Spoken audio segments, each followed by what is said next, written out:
আওয়ামী লীগের জন্মই হচ্ছে সন্ত্রাসী কর্মকাণ্ডের জন্য।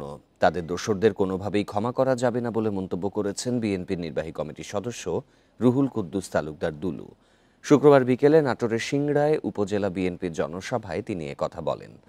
রুহুল কুদ্দুস দুলু আরও বলেন, সে সময় পর্যন্ত মানুষকে নির্যাতন করেছে আওয়ামী লীগ সরকার।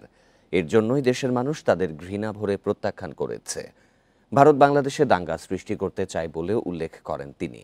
বলেন, বাইরের যে কোনো ষড়যন্ত্র রুখে দিতে সবাইকে এক থাকতে হবে। আওয়ামী লীগের ডিএনএ টেস্ট করলে ফ্যাসিজম বের হবে।